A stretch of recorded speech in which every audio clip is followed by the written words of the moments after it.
तो दोस्तों हम अपना जो 25 क्वेश्चन हमारा सब्जेक्ट है हायर में एंशिएंट हिस्ट्री, उसका एमसीक्यू मैं शुरू कर रहा हूँ।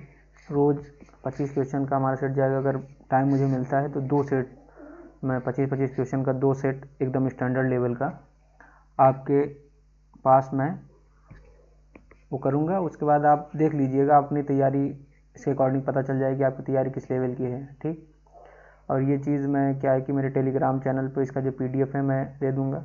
और आपसे निवेदन है कि आपके दोस्त यार जो एंशिएंट हिस्ट्री से हों तो उन्हें भी बताइए कि एमसीक्यू देख लें, कि पहले देख लें, चेक कर लें कि हाँ कि किस लेवल का है। आप अगर हमारे चैनल पे आएंगे तब आपको पता चलेगा कि हाँ किस लेवल का हम पेपर सेट कर रहे हैं, एकदम स्टैंडर्ड लेवल का। और आप मिला लीजिए, कहीं मिलेगा नहीं। बड़ी इसके पीछे मेहनत हो रही है, इससे अपनी भी तैयारी हो जा रही है, आप लोगों की भी तैयारी बेहतर हो जाएगी। तो और मैं क्या है कि उस पर टॉपिक वाइज जो हम लोग का फर्स्ट पेपर है सामान्य ज्ञान का, टॉपिक वाइज भी उसमें चल रहा हूँ। तो अभी कॉन्स्टिट्यूशन की चीज़ें चल रही हैं, तो आज तो मैंने लोक सेवा आयोग और निर्वाचन आयोग पहले उसे मैंने टॉपिक उसे मैंने कवर किया। उसके बाद एमसीक्यू मैंने 25 क्वेश्चन का लगवाया है और करंट अफेयर्स भी मैंने अपलोड किया है। तो कोशिश ये रहेगी कि फरवरी के बाद 2025 फरवरी के बाद जो इम्पोर्टेंट करंट अफेयर्स हैं उसका भी मैं एमसीक्यू लगवा दूं, जिससे रिवीजन हो जाएगी। अगर उससे रिलेटेड कोई क्वेश्चन समसामयिक मुद्दे जो हमारे यूनिट नंबर 1 में हैं कवर हो जाएं, खेल से रिलेटेड जो उसमें चीज़ें हैं वो सब चीज़ें कवर हो जाएं, तो हम अपनी यात्रा की तरफ चलते हैं। आता है हमारा क्वेश्चन नंबर 1। क्वेश्चन नंबर 1 बहुत स्टैंडर्ड लेवल क्वेश्चन क्या कह रहा है? हड़प्पा के जल इंजीनियरिंग कौशल के संदर्भ में निम्नलिखित में कौन सा एक स्थान सूक्ष्मता से नियोजित हाइड्रोलिक शहर के शुरुआती साक्ष्य प्रदान करता है, जिसमें चट्टानों को तराश कर बनाई गई बावड़ियों की एक श्रृंखला और एक जटिल जल जलाशय प्रणाली है? क्या है इसमें? ए मोहनजोदड़ो अपने विशाल स्नानागार परिधि कुएं प्रणाली के साथ। 2 लोथल अपने ईंटों और गोदी और चैनल के लिए जाना जाता है। सी धौलावीरा जिसमें बहुस्तरीय जलाशय और एक बांध की परिष्कृत प्रणाली है। या फिर राखीगढ़ी अपने विस्तृत टीले के आकार और सड़क योजनाओं के लिए उल्लेखनीय है। इसका आंसर क्या हो सकता है आपके हिसाब से? इसका आंसर क्या होगा?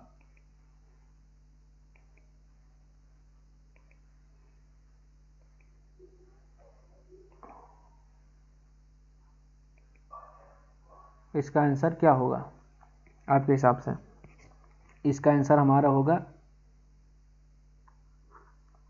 सी। कैसे? धौलावीरा जो कच्छ किरण गुजरात में पाई जाती है अपनी परिष्कृत जल प्रबंधन प्रणाली के लिए असाधारण है। आप नोटिस किए होंगे, इसमें चट्टानों को तराश कर बनाए गए 16 से अधिक जलाशय, एक बांध और आसपास की पहाड़ियों से पानी संग्रहित करने के लिए चैनल शामिल हैं। अगर आपने पढ़ा होगा, नोटिस किया होगा। मोहनजोदड़ो अपना किसके लिए प्रयोग? मोहनजोदड़ो अपने विशाल स्नानागार के लिए, लोथल अपने किसके? गोदी के लिए। ठीक। और धौलावीरा हड़प्पा के परिपक्व अवस्था में जल विज्ञान की उन्नत समझ को दर्शाता है। ठीक। इसका कौन सा वो सही है? सी सही है। ठीक। आते हैं क्वेश्चन नंबर 2 पे। प्रागैतिहासिक प्रवासन ठीक की नवीनतम समझ के आधार पर भारत में उत्तर पश्चिम से दक्षिण पूर्व तक प्रमुख पुरापाषाण मध्य पाषाण स्थलों का सबसे सटीक क्रमिक क्रम निम्नलिखित में से कौन सा है? सोहन घाटी, बाघोर, भीमबेटका, ब्रह्मगिरी। या बाघोर, सोहन घाटी, ब्रह्मगिरी, भीमबेटका, सोहन घाटी, बाघोर, ब्रह्मगिरी, सोहन घाटी, भीमबेटका या बाघोर, ब्रह्मगिरी। सोचिए, इस पे सोचिए, फिर इसका आंसर दीजिए आप। ठीक। तब आपको लगेगा कि हाँ किस लेवल का ये क्वेश्चन है। ठीक। मैं इसका आंसर बता रहा हूँ, उसके बताऊंगा कि कौन कौन कहाँ कहाँ हैं, किस क्षेत्र में पड़ता है। जैसे इसका सही होगा क्रमक जो होगा ये है हमारा कौन है? सोहन घाटी। सोहन घाटी कहाँ पड़ता है? पाकिस्तान में। कहाँ? पाकिस्तान में। कहाँ? उत्तर पश्चिम में, उत्तर पश्चिम पाकिस्तान में पड़ता है ये। ठीक। और जबकि बागोर, बागोर कहाँ पड़ता है? बागोर हमारा पड़ता है कहाँ? राजस्थान। राजस्थान कहाँ? राजस्थान। क्या बागोर क्या मध्य पाषाणकालीन स्थल है? मध्य पाषाणकालीन स्थल है।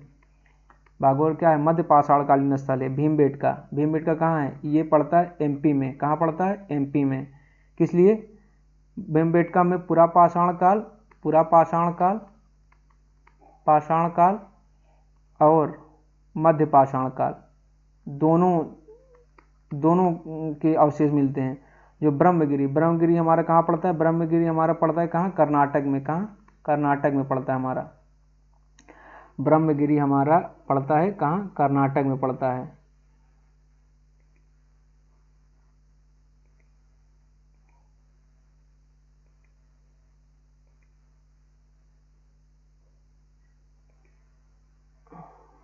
ब्रह्मगिरी कहाँ पड़ता है हमारा? कर्नाटक में। और ये ब्रह्मगिरी किसके लिए फेमस है? ब्रह्मगिरी हमारा किसके लिए फेमस है?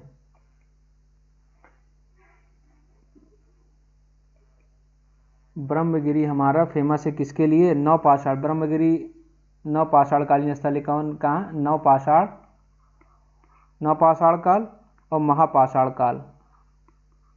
ठीक, महापाषाणकालीन स्थल है। ठीक, इसका जो सही क्रम होगा यही, उत्तर पश्चिम से दक्षिण पूर्व का सही भौगोलिक क्रम यही होगा। क्वेश्चन नंबर हम आते हैं 3 पे। कथन क्या कह रहा है? कथन कह रहा है कि ऋग्वेद की सरस्वती नदी की घग्गर हाकरा नाली के साथ पहचान वैदिक संस्कृति के स्वदेशी मूल के सिद्धांत के लिए महत्वपूर्ण है। कारण हालिया पुरातात्विक सर्वेक्षण ने घग्गर हाकरा किनारे हड़प्पा चरण से मिट्टी के बर्तनों चरण तक निर्बंध निपटान का एक सतत क्रम स्थापित किया। सोचिए, मतलब बड़ा क्वेश्चन, इस पर सोचिए तब इसका वो चीज़ निकल के आएगा कि ए आर दोनों सत्य हैं, आर ए की सही व्याख्या है। ए आर दोनों सत्य है लेकिन आर ए की सही व्याख्या नहीं है। ए सत्य है लेकिन आर असत्य है, या ए असत्य है आर असत्य है। क्या हो सकता है? जब आप इतिहास पढ़े होंगे तो नोटिस किए होंगे इसमें जो क्या है कि जो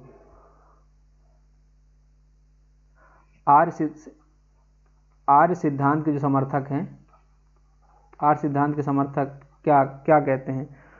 जो घग्गर हाकरा है, घग्गर हाकरा, हाकरा को क्या कहते हैं? इसी को क्या कहते हैं? वैदिक सरस्वती मानते हैं। इसे क्या कहते हैं?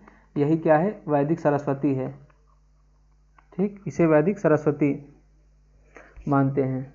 ठीक, लेकिन पुरातात्विक साक्ष्य हड़प्पा पतन लगभग 1900 BC पेंटेड ग्रेव लगभग 1200 ईसा पूर्व एक महत्वपूर्ण वो दिखाता है, मतलब कि चीज़, मतलब समानांतर चीज़ें नहीं चलती, कोई निर्बद्ध क्रम नहीं मिला है हमें। तो इसका उत्तर ये है कि ये हमारा, तो मान लीजिए जो ये कथन है, ये कथन तो सत्य है, लेकिन दूसरा जो क्या क्या दिया? हालिया पुरातात्विक घग्गर हाकरा किनारे हड़प्पा चरण मिट्टी बर्तनों चढ़ते निर्वाह निपटान एक सतत क्रम स्थापित किया। कोई चरण वो नहीं मिला है। इसका मतलब ये जो ये है वो है गलत है। इसका मतलब ऑप्शन हमारा सी सही है। निम्नलिखित ग्रंथों को उनकी विशिष्ट सामग्री के साथ मिलान करें। ऐतरेय ब्राह्मण, तैत्तिरीय उपनिषद, सतपथ ब्राह्मण, छांदोग्य उपनिषद। मिलान करिए। ऐतरेय ब्राह्मण में क्या कहा गया है? पॉज करिए, उसके बाद आप अपना आंसर लगाइए, फिर मेरे से मिलाइए। आपको पता चलेगा कि आपका क्वेश्चन कौन सा सही हो रहा है, कौन सा गलत हो रहा है। ऐतरेय ब्राह्मण में क्या क्या चीज़ का उल्लेख है? ऐतरेय ब्राह्मण, ऐतरेय में क्या है? राजसू यज्ञ, राजसू यज्ञ। ठीक, राजसू यज्ञ है और राज्याभिषेक है, राज्याभिषेक। ठीक, तो ऐतरेय किसके साथ जा रहा है?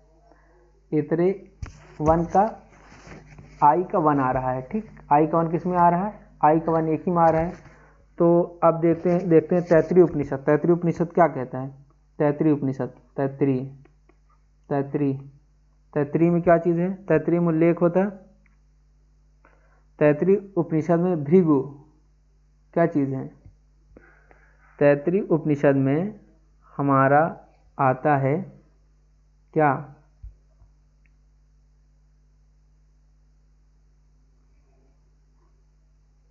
5 कोषों का उल्लेख है। 5 कोष किसके? भृगु के। ठीक, और पुरुष सूक्त, शतपथ ब्राह्मण, जिसमें क्या है शतपथ ब्राह्मण। शतपथ ब्राह्मण में क्या चीज़ का उल्लेख है? शतपथ ब्राह्मण, शतपथ। शतपथ में क्या उल्लेख आता है? शतपथ में क्या आता है? पुरुष सूक्त। पुरुष सूक्त किस में आता है? पुरुष सूक्त ब्राह्मणी व्यवस्था, ब्राह्मणी व्यवस्था, ठीक, किस में आता है? ये शतपथ ब्राह्मण में आता है। और छांदोग्य उपनिषद में क्या आता है हमारा? छांदोग्य उपनिषद में, छांदोग्य में आता है क्या? छांदोग्य में आता है हमारा क्या? तत्त्वम असि, तत्त्वम असि। तो हमारा उत्तर इसमें कौन सही है? 2 का 1 किस में आ रहा है? हमारा इसमें कौन सही आ रहा है? 1 का 2। ऐतरेय ब्राह्मण में क्या आ रहा है? ऐतरेय ब्राह्मण में क्या आ रहा है?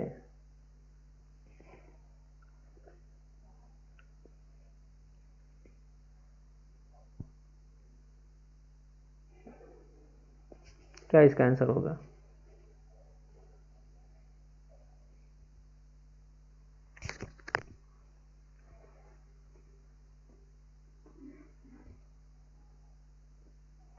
इसका ऑप्शन नंबर 1 सही होगा। क्या ऑप्शन नंबर 1 सही होगा? फिर आते हैं क्वेश्चन नंबर 5 पे।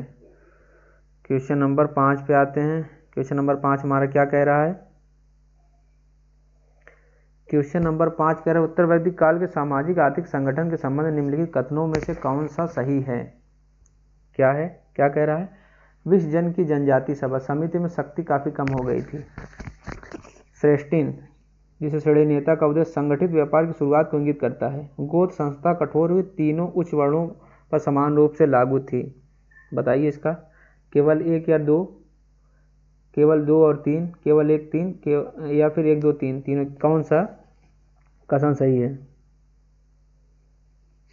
उत्तर वैदिक काल की बात हो रही है।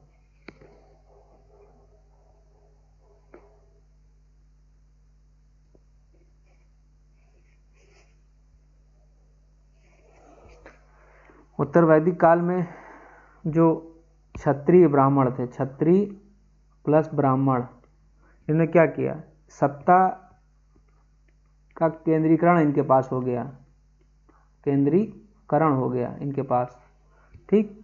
विश्व की शक्ति क्या हुई? घट गई। विश्व की शक्ति घटी, ठीक। बात हमारा पहला जो कथन है ये तो सही हो गया। दूसरा कथन क्या कह रहा है? श्रेणिन कौलिक अर्थव्यवस्था की जटिलता को दर्शाता है।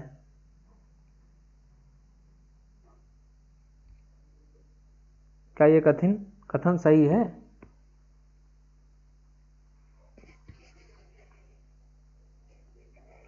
ठीक। हमारा क्वेश्चन नंबर जो कथन है, कथन ये भी सही है हमारा। श्रेष्ठिन श्रेणी नेता को संगठित व्यापार की शुरुआत को इंगित करता है उत्तर वैदिक काल में। लेकिन जो हमारा गोत्र संस्था कठोर हुई, गोत्र संस्था कठोर, ये गलत है। कैसे गलत है?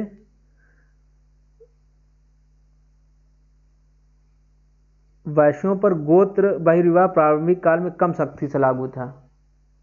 तीनों उच्च वर्णों के लिए नहीं, मतलब कि तीनों के लिए नहीं, लेकिन क्या है कि जब उत्तर वैदिक काल में क्या होता है, वैश्यों पर गोत्र बहिर्वाह प्रारंभिक काल में कम सख्ती से लागू था। किसकी बात कर रहे हैं? ऋग्वैदिक काल की बात करें, लेकिन उत्तर वैदिक काल में सख्ती से लागू हो गया। तो इसका मतलब हमारा ऑप्शन नंबर 1 और 2 सही है और ये गलत है, ठीक। आते हैं क्वेश्चन नंबर 6 पे।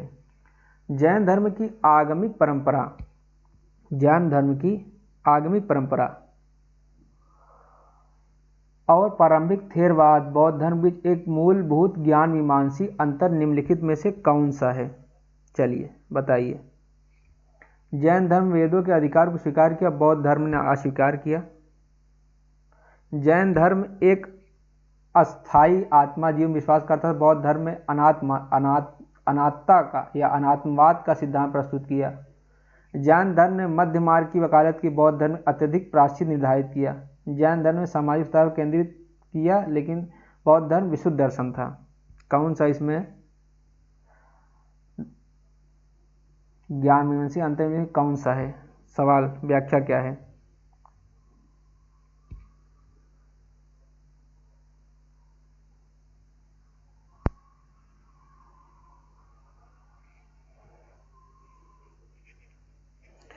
देखिए, जैन धर्म वेदों का अधिकार स्वीकार किया लेकिन बौद्ध धर्म ने अस्वीकार किया, ये कथन कैसा है? दोनों ने अस्वीकार किया था, दोनों ने किसे? वेदों के अधिकार को अस्वीकार किए थे दोनों धर्मों ने। फिर आता है हमारा क्या, सबसे इनका मौलिक अंतर किस पे है? सबसे इनका मौलिक अंतर आता है किस पे? आत्मा पे ही आता है। इसका जो क्वेश्चन नंबर ऑप्शन बी है, जैन धर्म अस्थायी आत्मजीव विश्वास, तो बौद्ध धर्म अनात्मा का सिद्धांत का प्रस्तुत किया, जबकि जैन धर्म में मध्यम मार्ग की वकालत की, ये गलत है। जैन धर्म में नहीं, बौद्ध धर्म में मध्यम मार्ग की वकालत की थी, और जैन धर्म ने अत्यधिक प्रायश्चित का वो निर्धारित किया था। जैन धर्म सामाजिक सुधार पर केंद्रित किया, ये भी गलत है, ठीक, और ये भी गलत है। तो हमारा ऑप्शन नंबर बी सही हुआ। क्वेश्चन नंबर 7, हर्यक वंश से शिशुनाग वंश के बाद नंदों को सत्ता का हस्तांतरण किस प्रकार चिन्हित है? चलिए, किस प्रकार चिन्हित है? किस प्रकार चिन्हित है? ऑप्शन नंबर, क्वेश्चन नंबर 7, वैवाहिक गठबंधनों के माध्यम शांतिपूर्ण परिवर्तन, विदेशी आक्रमण जिससे शासन परिवर्तन हुआ, अत्याचारी शासकों के खिलाफ जन विद्रोह, दरबारी साजिशें और वर्तमान सम्राट की हत्या। कौन सा इसमें किस प्रकार?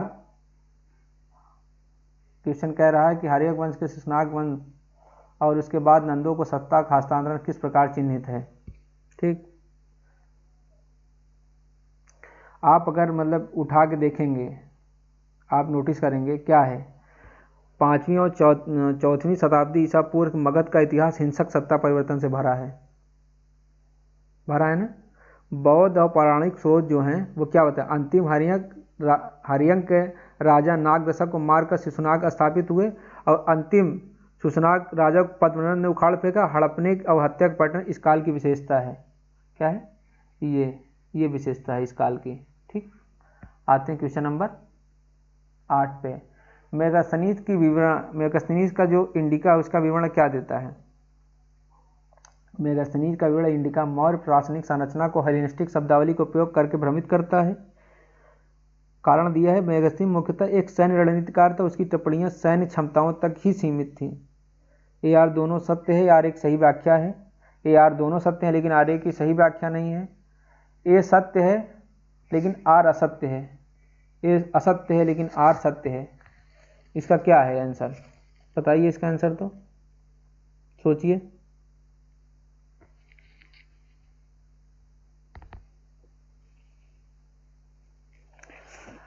इंडिका किसका उल्लेख करता है? हम मान लेते हैं मेगास्थनीज ने जो शब्दों का उल्लेख किया है, जो अधिकारियों के बारे में बताया है, जैसे कि औहदे अधिकारी होता था उसके बारे में, उसकी जो ये चीज़ें, तो ये पहला कथन तो उसका सही है, लेकिन इसका जो कारण दिया गया है ये गलत है। क्योंकि हमें इंडिका से क्या मिलता है? इंडिका से हमें किसके बारे में? भूगोल के बारे में जानकारी मिलता है। भारत के भूगोल के, उस समय के भूगोल की, समाज की जानकारी मिलते हैं, समाज की, ठीक, समाज की जानकारी हमें मिलती है। दूसरा क्या, और क्या है कि हमें नागरिक प्रशासन के बारे में बताता है। कौन? नागरिक प्रशासन के बारे में बताता है इंडिका हमें, और विस्तृत विवरण इसका है, ठीक। जो ये है, मेगास्थनीज मुख्यतः सैन्य रणनीतिकार था, उसकी टिप्पणियां सैन्य क्षमताओं तक सीमित थी। ये कथन, ये कारण जो है गलत है। तो इसका हमारा क्या, कौन सा सही है? ऑप्शन नंबर सी सही है। कौन? सी सही है, ठीक। क्वेश्चन नंबर 9 आते हैं। भारत यूनानी राज्यों की राजनीतिक स्थिति के बारे में सबसे सटीक कथन कौन सा है? चलिए ये बताइए तो कौन सा सही है? वे सीधे सेल्यूसिड साम्राज्य के प्रांत थे, यूनानी क्षत्रपों द्वारा प्रशासित थे। ये वे स्वतंत्र राज्य थे जो ग्रीको बैक्ट्रियन साम्राज्य के विखंडन से उभरे, अक्सर मौर्यों शुंगों से संघर्षरत। वे पार्थियनों द्वारा मौर्य साम्राज्य के विरुद्ध बफर जोन के रूप में स्थापित किए गए थे। वे कुशाणों के साथ संबंध शहर राज्यों का संघ था, बिना किसी केंद्रीय प्राधिकरण के। चलिए इसका आंसर बताइए।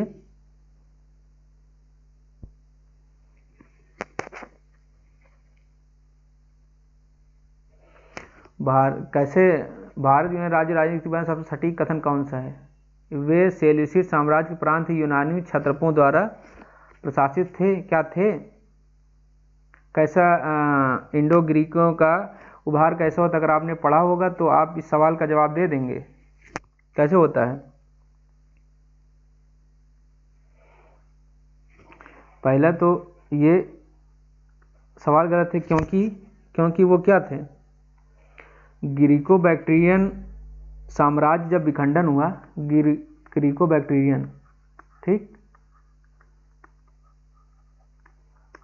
जब विखंडन हुआ उससे उत्पन्न हुए थे कौन?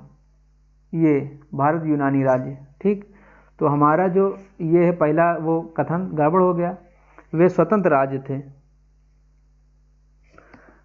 ठीक। क्या वे स्वतंत्र राज्य थे? हाँ, स्वतंत्र राज्य थे। कैसे थे? क्योंकि जो डेमेट्रियस है, डेमेट्रियस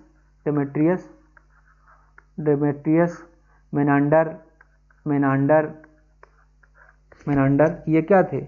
ये उत्तर पश्चिम में स्वतंत्र राज्य थे, स्वतंत्र थे, ठीक, स्वतंत्र थे, ठीक। और इसकी पुष्टि हमें कहाँ से होती है? जो मालविकाग्निमित्रम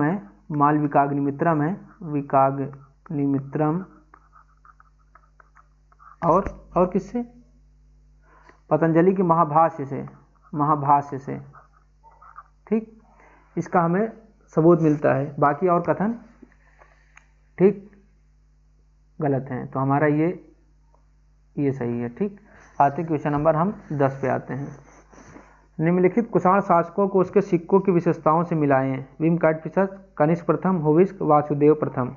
चलिए इस पे आते हैं, इसका आंसर दीजिए आप लोग। ठीक, भीमकार्तिसस, कनिष्क प्रथम, हुविस्क, शावक उपाधि प्लस बुद्ध मानव का चित्रण किसके सिक्के में मिलता है? पहला स्वर्ण सिक्का रोमन प्रभाव जिस पे है, किसके सिक्के में? बहुदेव समन्वयात्मक सिक्के, शिव नंदी प्रमुख रूपांकन सिक्के, ये किसके सिक्कों मिलता है? चलिए पहले हम लेते हैं भीमकार्तिसस, भीम ने क्या किया था?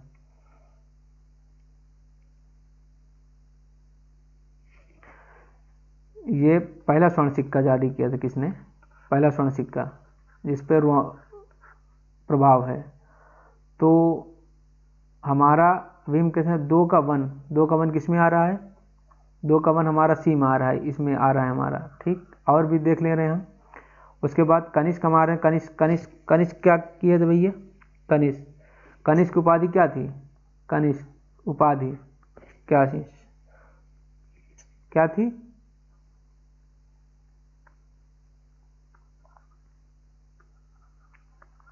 शाओ।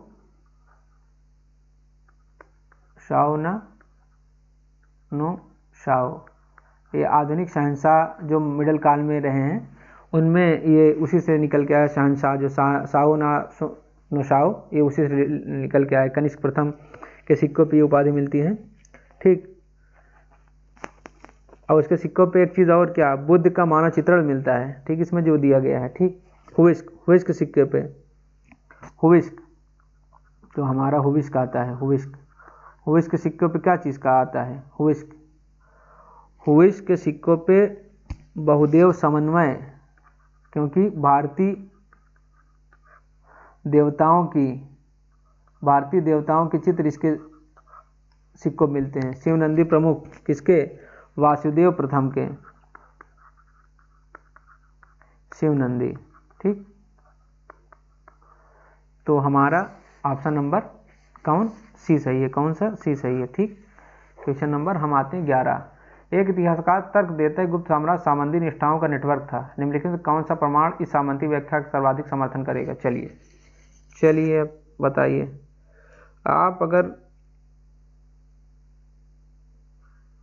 आंसर दे गए इन सब क्वेश्चनों का तो जान लीजिए कि आप प्रो लेवल के, आपकी तैयारी हो गई है, ठीक। तो इसमें क्या है? इतिहासकार तर्क देता है। चलिए ऑप्शन क्या है? पूरे साम्राज्य में मानकीय स्वर्ण सिक्कों का दीनार का जारी होना। क्या ये समर्थन कर रहा है? ये जो है। पुराणों में साम्राज्य के कई जनपदों का मिलकर वर्णन, क्या ये चीज़ है? ब्राह्मणों और अधिकारियों के भूमि अनुदान का प्रसार, जो प्रशासनिक, राजस्व और न्यायिक अधिकार प्राप्त करते थे, या जासूसों के विशाल नेटवर्क की स्थापना जो उपयोग में बनी रही। इसका आंसर क्या हो सकता है? इसका आंसर हमारा होगा सी। क्यों होगा? आर एस शर्मा ने जो सामंतवाद पर अपनी थीसिस लिखी हैं, उनमें वो कहते हैं कि भूमि अनुदान जो कर संग्रह, न्याय और वृष्टि बेगार के अधिकार हस्तांतरित करते थे, केंद्रीय शक्ति के विकेंद्रीकरण का प्रमाण है। ठीक। मानकीकृत सिक्के केंद्रीकरण का संकेत देते हैं। ठीक। केंद्रीकृत राज्य की विशेषता है।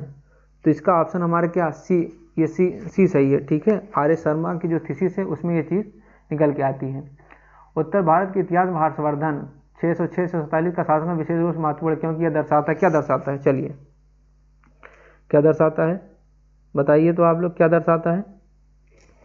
राजनीतिक विखंडन से पहले शास्त्रीय भारत की अंतिम महान साम्राज्यवादी व्यवस्था थी। रोमन साम्राज्य के साथ सीधे व्यापार संबंध स्थापित करने वाला पहला केंद्रीकृत साम्राज्य था। क्या था वह अवधि? जब शाही दरबार में बौद्ध धर्म को रूढ़िवादी ब्राह्मणवाद ने प्रतिस्थापित किया। यह एक शक्तिशाली नौसैनिक बेड़ी की स्थापना जो बंगाल की खाड़ी को नियंत्रित करती है। विशेष महत्वपूर्ण क्या दर्शाता है? चलिए बताइए।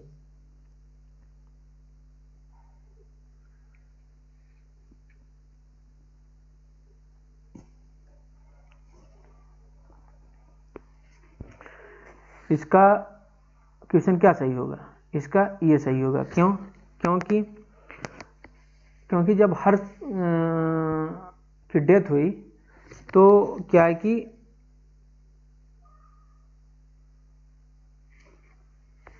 उत्तर भारत पे या कन्नौज पे उसके लिए पाल प्रतिहार राष्ट्र को शक्तियों का उदय होता है। पहला मतलब कि इसके बाद एकदम विखंडन हो जाता है। जो एक उत्तर भारत में केंद्रीय की सत्ता थी उसका विखंडन हो जाता है। बाकी ये सब चीज़ें जो और वो चीज़ें वो इस कथन को पूर्ण रूप से नहीं दर्शाता है। चलिए, इलाहाबाद स्तंभ अभिलेख, प्रयाग प्रशस्ति, समुद्रगुप्त के सैन्य अभियानों के पुनर्निर्माण में इतिहासकारों के लिए कौन सी अद्वितीय पद्धतिगत चुनौती प्रस्तुत करता है? ठीक। चलिए, इसके बारे में बताइए, इसका आंसर दीजिए आप लोग। इसका आंसर क्या होगा? संस्कृत प्राकृत मिश्रण से अनुवाद अस्पष्ट हो जाता है। क्या ये था? अभिलेख क्षतिग्रस्त, कई पंक्तियां लुप्त हैं। क्या ये चीज़ें हैं? प्रशस्ति होने के कारण विजयों को बढ़ा चढ़ा कर पेश करता है। प्रतीकात्मक समर्पण भी सैन्य विजय बताया जा सकता है। ठीक। केवल उत्तरी अभियान आर्यावर्त का उल्लेख, दक्षिणी की उपेक्षा। चलिए बताइए क्या है? बात सही है। अभिलेख क्षतिग्रस्त, कई पंक्तियां लुप्त, ये भी नहीं है। संस्कृत प्राकृत मिश्रण अस्पष्ट, ये भी नहीं है। केवल उत्तरी अभियान आर्यावर्त का उल्लेख, दक्षिणी, ये गलत है। इसमें दोनों का उल्लेख है। बात इसमें क्या है ना कि अभिलेख दरबारी कवि है, कौन है? हरिशेन है। ठीक। हरिशेन की प्रशस्ति है ये। हरिशेन ने ये प्रशस्ति, ठीक।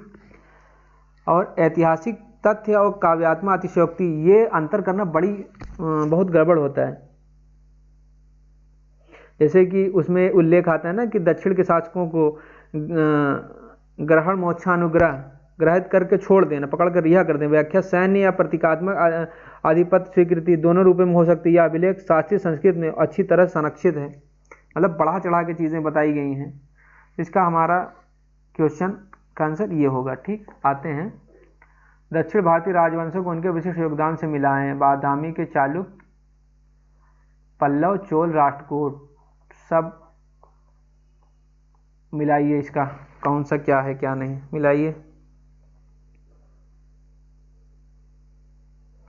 मिलाइए आप लोग। तो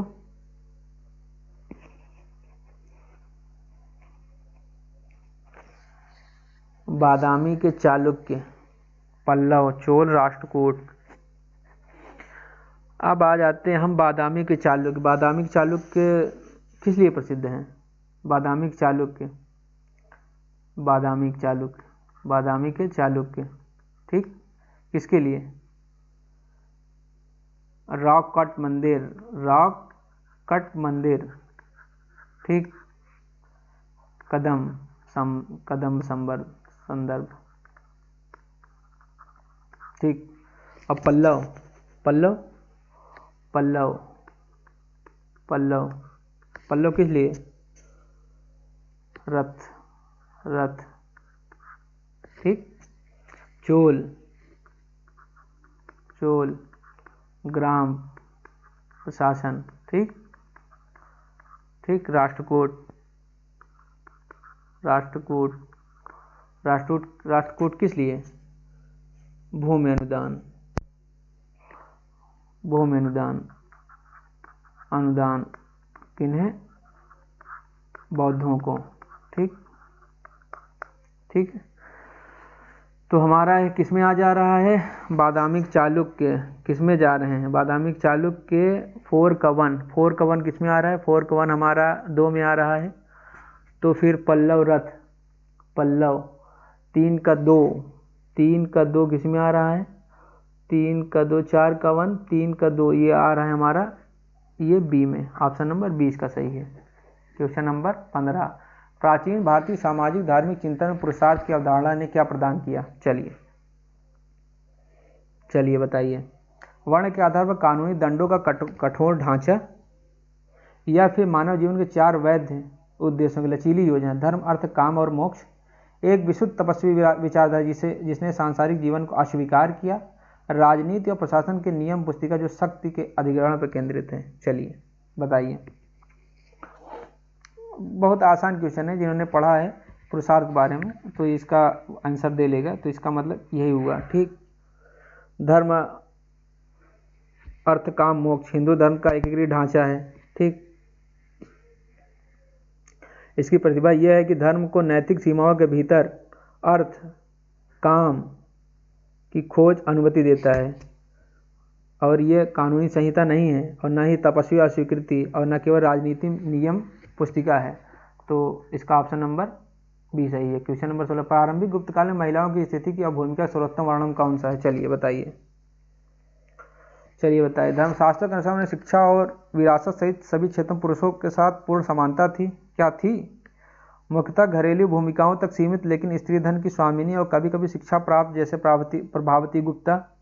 वे सक्रिय रूप से राजनीति में युद्ध थी, प्रशासनिक पदों पर एक आदर्श रूप में, या फिर कानूनी अवयस्क संपत्ति शिक्षा से वंचित पूर्णतः पुरुष अभिभावकों पर निर्भर थी। चलिए बताइए क्या इसका होगा? चलिए इसका आंसर क्या होगा? क्या समानता थी उन्हें? नहीं, पहला ऑप्शन हमारा ये गलत हो जाता है। मुख्यतः घरेलू भूमिकाओं तक सीमित, लेकिन स्त्री धन की स्वामिनी और कभी कभी शिक्षा प्राप्त, जैसे प्रभावती गुप्ता। भाई एलीट क्लास हैं तो भाई इन्हें शिक्षा तो मिलेगी ही। ऑप्शन यही सही है।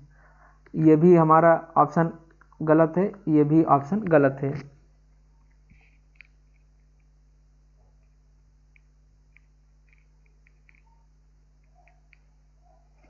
अब प्रभावती गुप्ता अपवाद स्वरूप थी। ठीक। बाकी आम जनमानस के लिए ये चीज़ नहीं था। चलिए क्वेश्चन नंबर 17। वाकाटक गुप्त साम्राज्य के राजनीतिक और सांस्कृतिक इतिहास के लिए महत्वपूर्ण था। क्या? वाकाटक राजा रुद्रसेन द्वितीय ने चंद्रगुप्त द्वितीय प्रभावती गुप्ता से विवाह किया और उसने रीजेंट के रूप में कार्य किया। चलिए बताइए इसका कथन क्या सही है? ए आर दोनों आर एक सही व्याख्या है। ए आर दोनों सत्य लेकिन आर एक सही व्याख्या नहीं है। ये सत्य लेकिन आर असत्य है और असत्य। चलिए बताइए। बात तो सही है कि वाकाटक गुप्त साम्राज्य के राजनीतिक और सांस्कृतिक इतिहास के लिए महत्वपूर्ण था, क्योंकि वाकाटक राजा रुद्रसेन द्वितीय ने चंद्रगुप्त द्वितीय के पुत्री प्रभावती गुप्ता से विवाह किया और उसने रीजेंट के रूप में कार्य किया। बात तो एकदम सही है। ए आर दोनों सही है, आर एक की सही व्याख्या है। ठीक। लगभग 390 से 410 तक प्रभावती ने रीजेंट ग्रुप में शासन किया था। अब भाई इसके जो पिता थे मदद कर रहे थे इसमें। चलिए क्वेश्चन नंबर 18। मामल्लपुरम के तट मंदिर शोर टेम्पल की वास्तुकला शैली एक महत्वपूर्ण परिवर्तन का प्रतिनिधित्व करती है। क्योंकि चलिए क्योंकि आंसर दीजिए इसका। यह चट्टान तराशने के बजाय ग्रेनाइट ब्लॉकों से निर्मित पहला संरचनात्मक मंदिर है, प्रारंभिक पल्लव वास्तुकला का उदाहरण। यह विशुद्ध रूप से रथ को तराश कर बनाया गया है। जो अखंड परंपरा की पराकाष्ठा है, यह मौजूदा पल्लव परिसर में चोल युग का जोड़ है। यह एक बौद्ध विहार था जो बाद में हिंदू मंदिर में परिवर्तित हुआ। चलिए बताइए इसका आंसर क्या होगा, बताइए तो।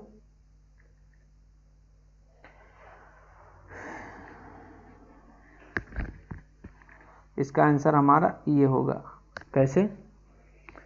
ये जो तट मंदिर हैं, तट मंदिर कब बने हैं? तट मंदिर हमारे 7th AD में, ठीक। ये दक्षिण भारतीय वास्तुकला की एक निर्णायक क्षण है। प्रारंभिक जो पल्लव रॉक कट वास्तुकला, ठीक, किसके काल में? नरसिंह वर्मन द्वितीय। इसकी उपाधि क्या थी? राज सिंह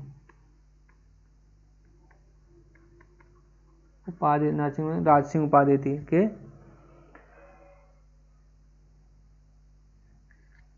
ठीक, इसी काल में ये सब चीजें होती हैं। फिर ऐहोल शब्द भारतीय इतिहास के कालक्रम के अध्ययन के अत्यंत महत्वपूर्ण है, किस विशिष्ट अभिलेख के कारण? चलिए बताइए इसके बारे में। चालुक्य के राजा पुलकेशिन द्वितीय का ऐहोल अभिलेख, जिसमें महाभारत युद्ध के युग का संदर्भ है। बात तो सही है। राष्ट्रकूट राजा दंतेदुर्ग का ऐहोल अभिलेख, जिसमें पल्लव की विजय का विवरण है। गलत है। विक्रमादित्य चतुर्थ का ऐहोल अभिलेख, जिसमें विक्रम संवत की स्थापना। होयसल राजा विष्णुवर्धन का ऐहोल अभिलेख, जिसमें चेन्नकेशव मंदिर का उल्लेख है। इसका बहुत आसान क्वेश्चन है, इसका यही है, ठीक। इसका आंसर यही है।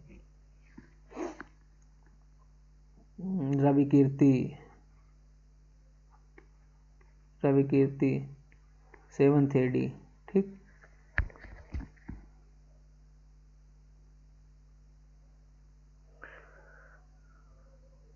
इसमें बताया गया है कि 3735 वर्ष बाद महाभारत का जब युद्ध हुआ था, महाभारत युद्ध बाद यह अभिलेख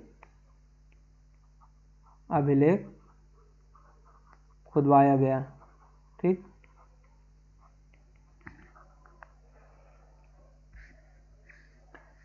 लेकिन ये विवादास्पद साक्ष्य है। प्राचीन अर्थव्यवस्था शब्दों को सही अर्थों में मिलान कीजिए। श्रेणी, विधि, आय, विष्टि। श्रेणी क्या होती थी? विधि क्या थी? और आय क्या था? विष्टि क्या था? चलिए बताइए श्रेणी के बारे में। श्रेणी क्या थी? चलिए बताइए श्रेणी क्या थी? आते हम लेते हैं श्रेणी हमारी क्या थी? श्रेणी हमारी थी व्यापारियों का वो, इसका मतलब क्या है? एक, ठीक। विधि क्या थी? विधि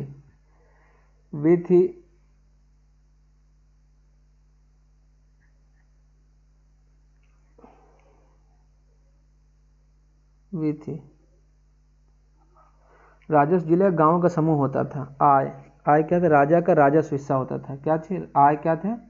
राजस्व का हिस्सा। आय, ठीक। ये विष्टि बेगार से रिलेटेड है, ठीक। तो आता है कि मतलब कि 2 का 1 किस में है? 2 का 1 आता है हमारा ऑप्शन नंबर, ये सही है। Question number 21।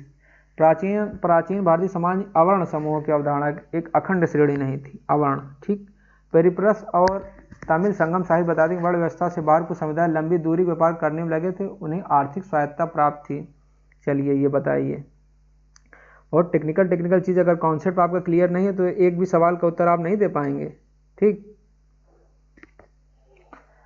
प्राचीन भारतीय समाज अवर्ण समूह की अवधारणा एक अखंड श्रेणी नहीं थी, क्योंकि पेरिप्लस और तमिल संगम साहित्य बताते हैं वर्ण व्यवस्था के बाहर कुछ समुदाय लंबी दूरी के व्यापार में लगे तो उन्हें आर्थिक स्वायत्तता प्राप्त थी। क्या ये बात सही है?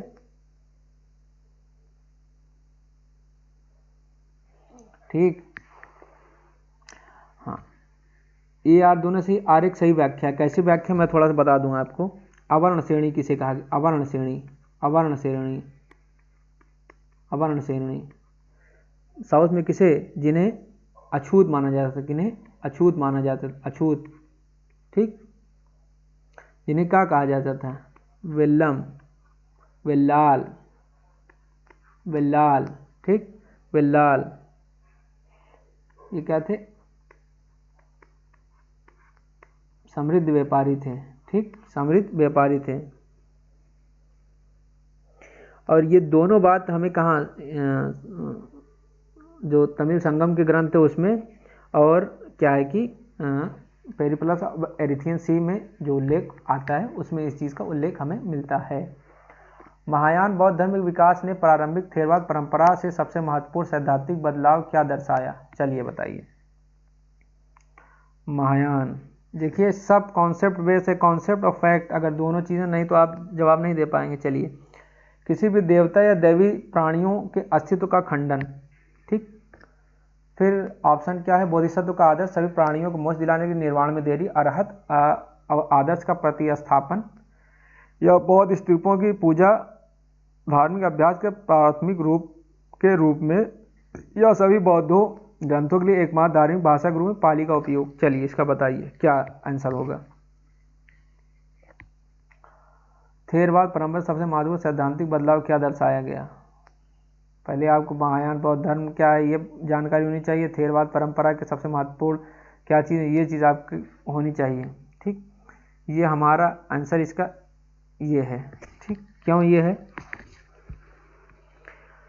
थेरवाद में, जो ये थेरवाद परंपरा में जो अरहत का आदर्श क्या है? अरहत का आदर्श, अरहत का आदर्श क्या था? अरहत का आदर्श था व्यक्तिगत निर्वाण। क्या था? व्यक्तिगत निर्वाण, ठीक, व्यक्तिगत निर्वाण के बारे में कहा गया है। अब महायान बोधिसत्व में क्या कहा गया? महायान बोधिसत्व में सार्वभौमिक मुक्ति लिए संसार में रहता है कौन? बोधिसत्व इस संसार में रहता है, दूसरे सब वो चीज़ें सबको मोक्ष मिल जाए, ठीक, ठीक है। अब आते हैं क्वेश्चन नंबर 23। अशोक द्वारा प्रचारित धर्म की अवधारणा अद्वितीय थी क्योंकि वह थी। चलिए इसका आंसर दीजिए। क्योंकि वह थी उसके द्वारा स्थापित नया धर्म जिसने बौद्ध धर्म और ब्राह्मणवाद का स्थान लिया। क्या लिया था? सामाजिक और नैतिक सिद्धांतों की राज प्रायोजित नीति, अहिंसा, सहिष्णुता और सम्मान बिना किसी राज्य के धर्म, या वेदों पर आधारित आचार संहिता केंद्रीकृत पुरोहित वर्ग द्वारा लागू विशुद्ध रूप से व्यापार और कृषि बढ़ाने के लिए आर्थिक नीतियों का समूह थी। क्या थी यह? कॉन्सेप्ट बेस्ड क्वेश्चन है, कॉन्सेप्ट आपका ठीक है तो आप इसका आंसर आप दे लेंगे। चलिए इसका आंसर हमारा होता है ये। क्यों? अशोक का धर्म कोई नया धर्म नहीं था, अगर आपने पढ़ा होगा, वो पुराना जो आ रहा है उसके नैतिक जो सिद्धांत थे उसी का समूह था। वो बात क्या करता है? अहिंसा की बात करता है, माता पिता के सम्मान की बात करता है, उदारता की बात करता है, सभी संप्रदायों के प्रति सहिष्णुता की बात करता है। वह एक धर्मनिरपेक्ष नीति थी जो विशाल विविध साम्राज्य के सद्भाव बढ़ाने के लिए डिजाइन की गई थी, न कि किसी विशेष धर्म को बढ़ावा देने के लिए। आते हैं क्वेश्चन नंबर 24। प्राचीन भारत में प्रमुख मंदिर वास्तुकला शैलियों का सही कालानुक्रमिक क्रम कौन सा है? चलिए बताइए। बढ़िया question, concept base, concept plus fake, ठीक। गांधार शैली, गुप्त संरचनात्मक, पल्लव रथ, चोल कांस्य प्रतिमाएं, मौर्य पॉलिश, शुंग स्तूप, गांधार, गुप्त संरचनात्मक, मौर्य पॉलिश, गांधार शैली, गुप्त संरचनात्मक, पल्लव, शुंग स्तूप विस्तार, गुप्त संरचनात्मक, गांधार, चोल। क्या है इसमें? चलिए बताइए।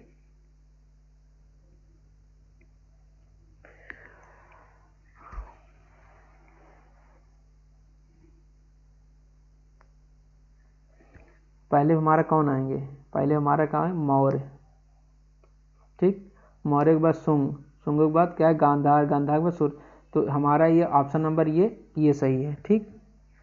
पॉलिश स्तंभ, हमें पॉलिश स्तंभ कहाँ दिखाई देता है? इसी में दिखाई देता है हमें। शुंगों के समय क्या दिखाई देता है? सांची का स्तूप, ये चीज़ हमें दिखाई देती है। गांधार 5वीं शताब्दी, कुषाण काल, ठीक। संरचनात्मक मंदिर हमें कब दिखाई देते हैं? गुप्तों के बाद, पल्लवों के काल में। ठीक, अब आते हैं क्वेश्चन नंबर 25 पे। क्वेश्चन नंबर 25 क्या कह रहा है? क्वेश्चन नंबर 25 हमारा कह रहा है, कथन कह रहा है, कथन क्या कह रहा है? कथन ये कह रहा है कि गुप्तोत्तर काल के दौरान ब्रह्मदेव व धार्मिक संस्थानों को भूमि अनुदान में काफ़ी वृद्धि हुई। कारण क्या कह रहे हैं? यह मुख्य व्यापार में गिरावट और शहरी अर्थव्यवस्था के पतन परिणाम था, जिसने राजाओं को भूमि देने के लिए मजबूर किया। चलिए बताइए इसका क्या आंसर होगा,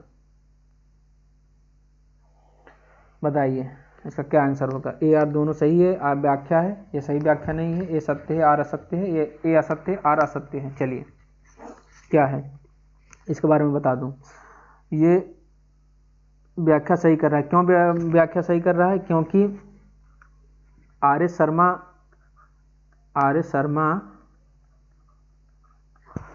शर्मा लंबी इनके पतन को क्या मानते? लंबी दूरी के व्यापार में गिरावट, ठीक, और क्या था? सिक्कों के प्रचलन में कमी, ठीक, ठीक। जब ये कमी होगी तो नगद राजस्व क्या कम हो जाएगा। फलस्वरूप क्या हुआ? अधिकारियों जो भुगतान होता था उसके लिए क्या, आपके पास जब सिक्के और ये चीज़ें मुद्रा नहीं है तो आप अब भुगतान किससे करेंगे? तो भुगतान भूमि अनुदान पर सब निर्भर हो गया, जिससे राज शक्तियों का विकेंद्रीकरण हुआ। तो दोस्तों मैंने जो आज आप लोगों को क्वेश्चन लगवाया है, देखिए ये बहुत एडवांस लेवल क्वेश्चन है। अगर आपका कॉन्सेप्ट क्लियर नहीं है तो आप इसका उत्तर नहीं दे पाएंगे, ठीक। तो